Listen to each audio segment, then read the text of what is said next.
하나님 말씀입니다. 아모스 5장 18절부터 27절까지입니다.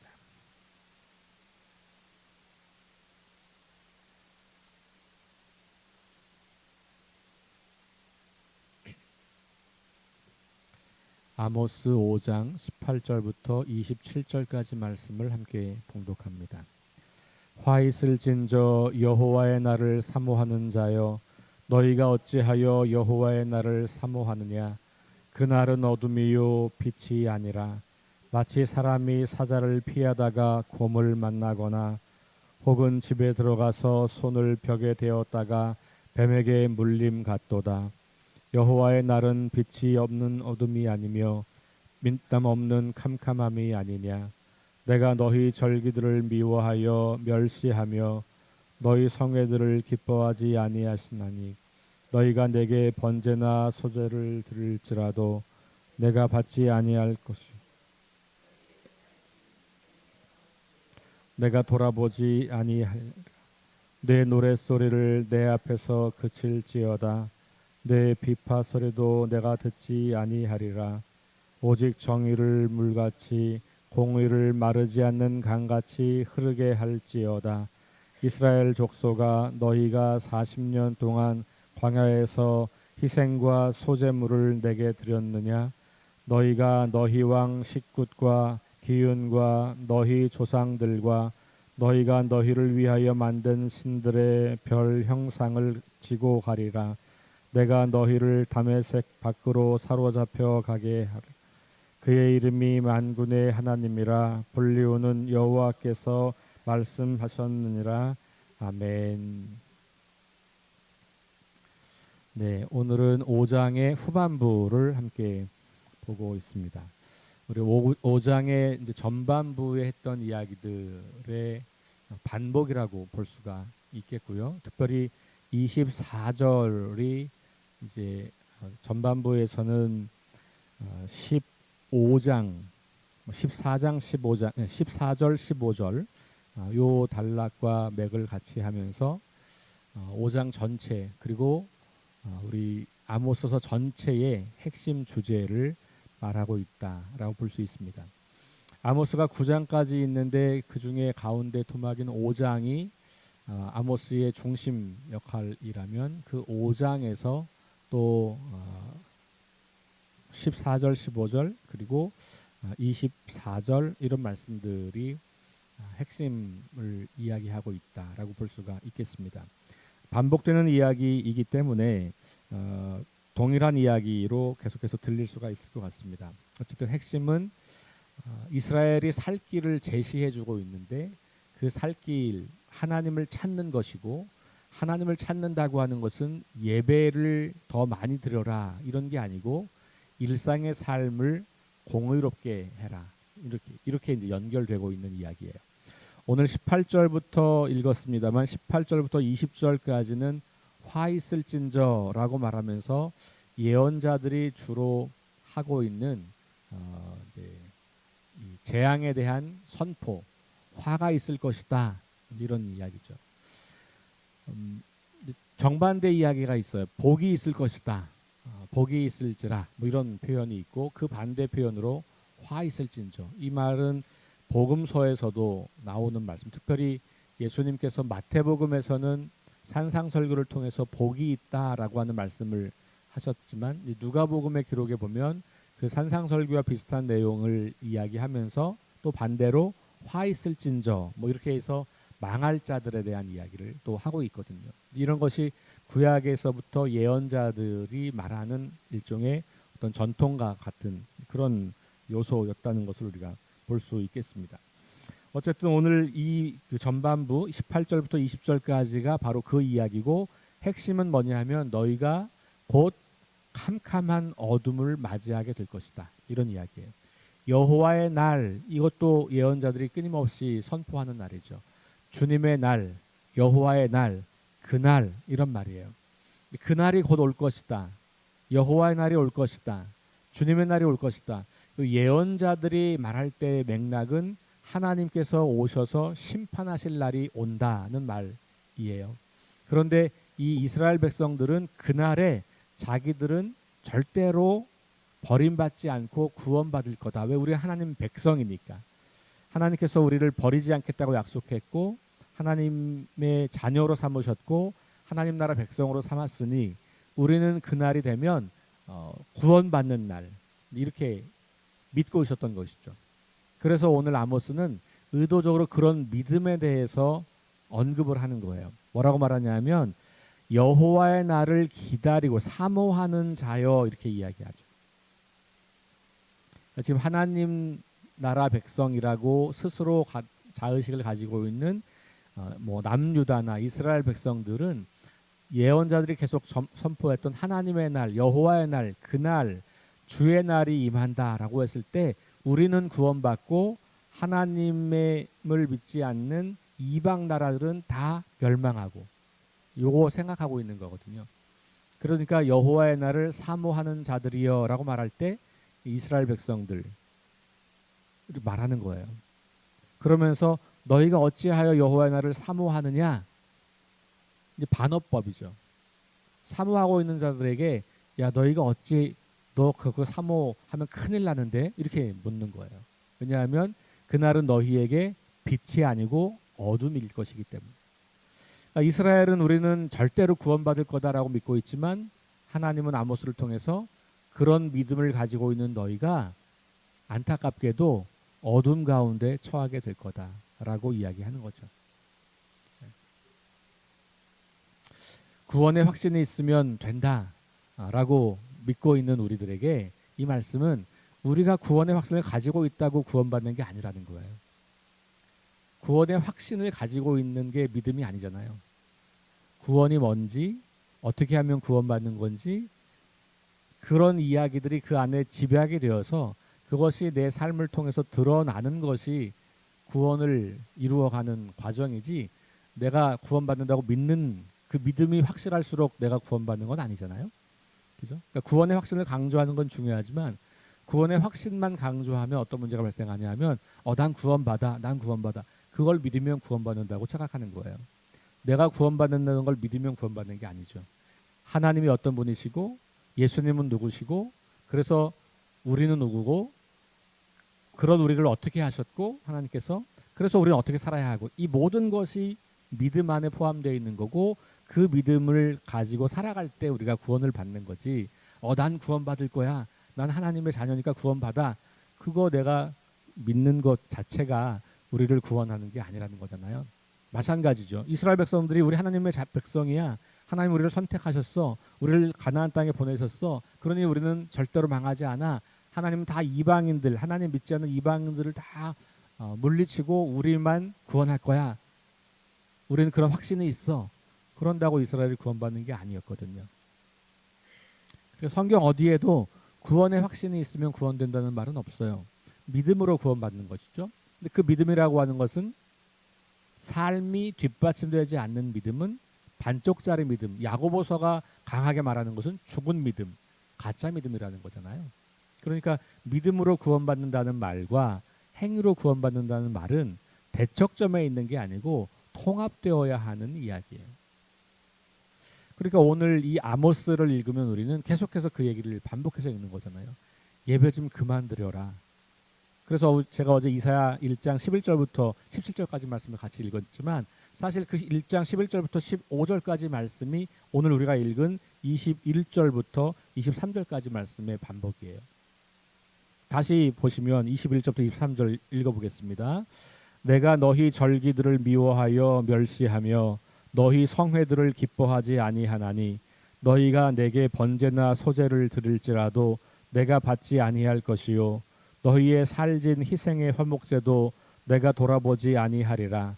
내 노랫소리를 내 앞에서 그칠지어다 내 비파소리도 내가 듣지 아니하리라. 굉장히 무서운 말씀이잖아요. 근데 우리가 성경을 읽을 때 요걸 딱 떼어가지고 그러니까 우리는 더 이상 예배 드릴 필요 없네. 하나님 우리 예배를 받지 않으신다네. 그러니까 예배하지 말란 얘기네. 예배하지 말자. 찬양 부르지 말자. 기도하지 말자. 헌금 드리지 말자. 하나님 우리의 예배를 기뻐하지 않고 미워하신다고 하니 그러자. 이런 얘기가 아니잖아요. 그러니까 성경을 읽을 때는 어떻게 읽으라고요? 문자가 아니라 그것이 어떤 맥락 안에서 어떤 이야기를 하고 있는 건지를 보면서 그 의미를 찾는 거란 말이죠. 그러니까 이거 문자로 이걸 딱 떼어놓고 야 성경엔 하나님이 예배 드리지 말라 그랬어. 그러니까 예배 드리지 마. 이렇게 적용하는 것은 매우 성경을 오해하는 거잖아요. 그런 것처럼 오늘 이 말씀의 의미는 뭡니까? 너희가 예배를 정성껏 드리고 있고 엄청나게 많은 재물을 드리고 있고 그렇게 하지만 그 예배가 하나님을 기쁘게 할 수 없다는 거예요. 왜? 삶은 죄로 물들어 있고 삶은 악을 추구하고 삶에서는 가난한 자들을 억압하고 삶에서는 온통 하나님의 뜻과 반대의 삶을 살면서 드리는 예배로 하나님을 기쁘게 할 수 있다고 생각하는 것은 착각이라는 거거든요. 그러니 예배와 삶이 일치되는 것, 여기에 구원이 있는 거죠. 지금 아모스가 이스라엘 백성들에게 여호와의 날을 사모하지 마라. 너희는 그날에 빛이 아니라 어둠 속에 처할 거다라고 말하는 이유는 예배와 삶이 완전히 괴리가 되어서 삶은 무시하고 우리가 하나님 앞에 예배만 잘 드리면 우리가 구원받는다고 착각하기 때문에 그런 거잖아요. 그러니까 하나님을 찾으라라고 말하면서 예배의 자리로 나오지 말고 일상의 삶의 자리에 가서 선을 행하라. 이런 이야기를 하는 거예요. 그러니까 24절에 바로 그 말씀하는 거죠. 더 이상 예배를 드리려고 하지 말고 뭘 해라? 24절 다 같이 시작. 오직 정의를 물같이 공의를 마르지 않는 강같이 흐르게 할지어다. 이게 지금 아모스가 일관되게 하고 있는 이야기예요. 그러니까 예배의 부족함이 아니고 기도의 부족함이 아니고 헌금의 부족함이 아니고 그리고 바로 삶의 부족함에 있다는 거죠. 또 거꾸로 우리가 이걸 또 이상하게 해석해서 그러니까 이제 나는 예배는 그만두리고 일상의 삶에서만 열심히 해야지. 그리고 더 이상 내가 하는 예배를 등한시한다. 그것도 문제가 있는 거죠. 그 얘기하는 게 아니란 말이죠. 일상의 삶과 예배가 균형을 잡는 것. 내가 예배를 드리면 드릴수록 예배를 더 많이 드리고 예배 헌금을 더 많이 하고 기도를 더 많이 하는 것은 중요한 우리 믿음의 표현이잖아요. 근데 그것만으로 내 이 어두운 삶을 하나님 앞에서 감출 수 없다는 이야기예요. 그러니 이 예배를 잘 드리는 것과 더불어서 내 일상의 삶을 거룩하고 깨끗하게 선하고 공의롭게 만들어가는 것, 무너진 정의를 세우는데 내 인생을 드리는 것, 이것이 중요하다는 거예요. 그러면서 예로 25절에서 광야 시대에 제사를 드리지 않았다라는 이야기를 하는 거예요. 25절 이스라엘 족속아 너희가 40년 동안 광야에서 희생과 소제물을 내게 드렸느냐? 이거 묻는 거거든요. 묻는다는 말은 몰라서 묻는 게 아니고 안 드렸잖아. 너희가 광야 때 나한테 이런 제물 드리지 않았어. 그러면 광야에서는 제사를 드리지 않으면서도 어떻게 하나님이 기뻐하시는 백성으로 살아가는 거냐? 말씀에 순종하고 하나님의 뜻을 따라 사는 거였죠. 그게 아닐 때는 하나님께서 계속해서 또 경고하시고. 그러니까 하나님을 기쁘시게 하는 삶을 살았던 것을 강조하는 거예요. 역사적인 것을 검토해 보면 실제 광야 때 그럼 제사가 없었냐? 그렇지는 않을 거예요. 제사 행위가 있었을 거라고요. 그럼에도 불구하고 지금 아모스는 여기서 제사, 그때는 제사보다 더 중요하게 하나님 말씀을 따라 살아가는 그것으로 하나님을 예배하고 그 삶이 하나님께 기쁨이 되는 것이었다. 그리고 그 삶이야말로 하나님 백성으로서 살아가는 삶의 방식이었다라는 것을 강조하는 거죠. 그러니 자꾸만 성전 짓고 나서 거기다 와서 예배를 드리는 것만으로 그렇게 나를 만족시키려고 하지 말아라는 이야기를 하는 거예요. 26장에 보면 특별히 이런 이야기가 나와요. 너희가 너희 왕 식굿과 기윤과 너희 우상들과 너희가 너희를 위하여 만든 신들의 별 형상을 지고 가리라.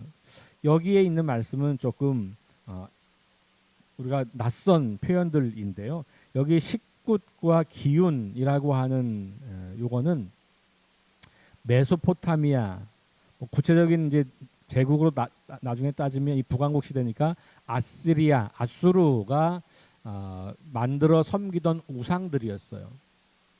그러니까 이 우상들을 지고 간다 이런 말이거든요. 이 얘기는 매우 심각한 이야기예요. 이스라엘 백성들은 의도적으로 지금 여기 우상을 섬긴 적이 없잖아요.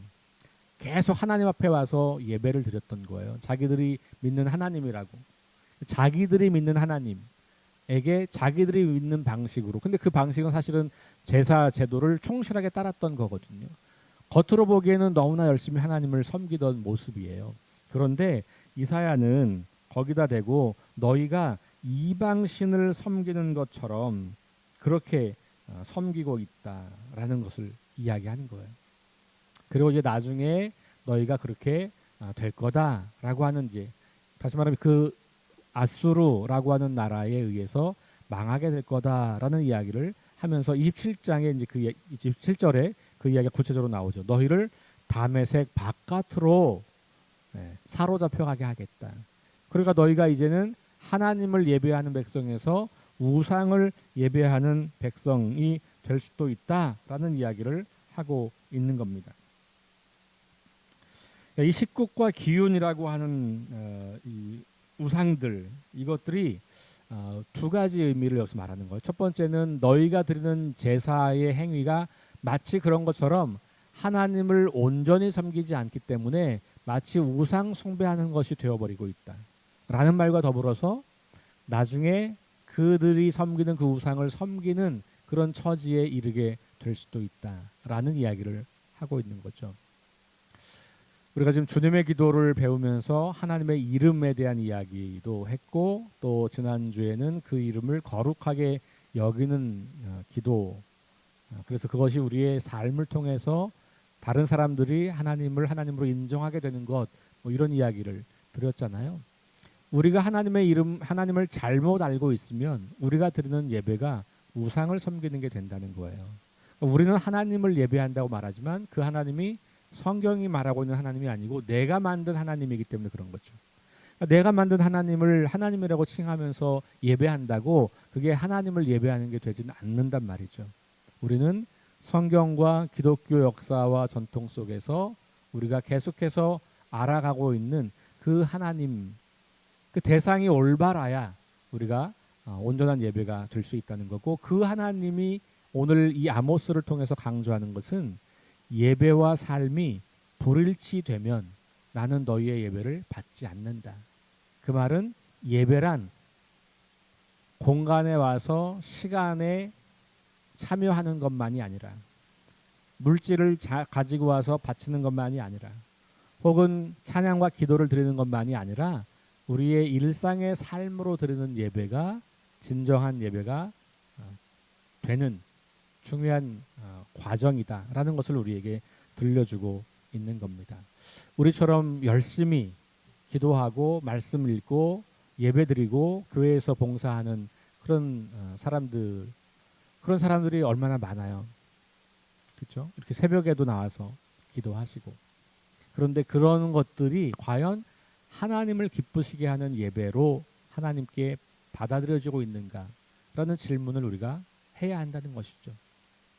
아모스를 읽어가면서 우리 자신이 어떤 삶을 살고 있는지, 개인적으로 우리 사회가 얼마나 정직하고 바른 사회인지, 우리 교회는 얼마나 하나님이 기뻐하시는 그 원리로 교회가 움직여지고 있는지, 이걸 계속해서 바라보는 것이죠.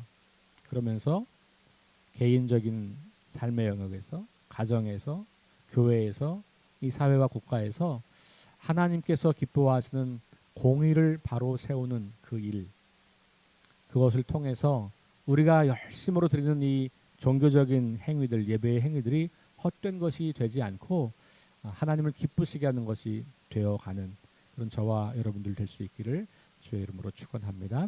기도하겠습니다. 하나님, 우리가 하나님을 예배하고 하나님께 나아오고 있지만 혹시 그것이 우리의 착각은 아닌지 두려운 마음으로 돌아봅니다. 내가 만들어 놓은 하나님을 섬기며 성경이 말하는 하나님을 섬기고 있다고 착각하는 것은 아닌지 이 시간 돌아봅니다. 무수히 많은 예배가 하나님을 기쁘게 할 수 없었던 것은 삶으로 하나님을 배반하고 있었기 때문이었습니다. 오늘 우리들에게 우리의 예배가 헛되지 않기 위해서는 우리의 삶이 하나님의 말씀을 따르는 삶이어야 한다는 것을 깨닫게 하시니 감사합니다. 오늘 하루를 살아가는 동안에 우리가 틈틈이 기도하고 말씀을 묵상하며 그 말씀을 되뇌이며 살아가겠지만 그 기도와 말씀과 찬양과 예배의 시간들이 우리의 일상의 시간 속에서 거룩함으로 선함으로 정의로움으로 나타날 수 있도록 인도해 주셔서 우리가 드리는 그 예배가 하나님 앞에 아름답고 온전하게 드려지는 귀한 예배가 될 수 있도록 인도하여 주옵소서. 오늘도 함께 하실 주님을 기대하고 신뢰하고 찬양하며 예수님 이름으로 기도합니다. 아멘. 우리 함께 6가지 기도 제목 함께 기도하시고 한 가지 덧붙여서 하나님의 이름이 거룩하게 되기를 내 인생을 통해서 내 삶을 통해서 주변 사람들이 하나님을 하나님으로 인정하는 날이 될 수 있기를 위해서 우리 7가지 가지고 함께 합심해서 기도하겠습니다.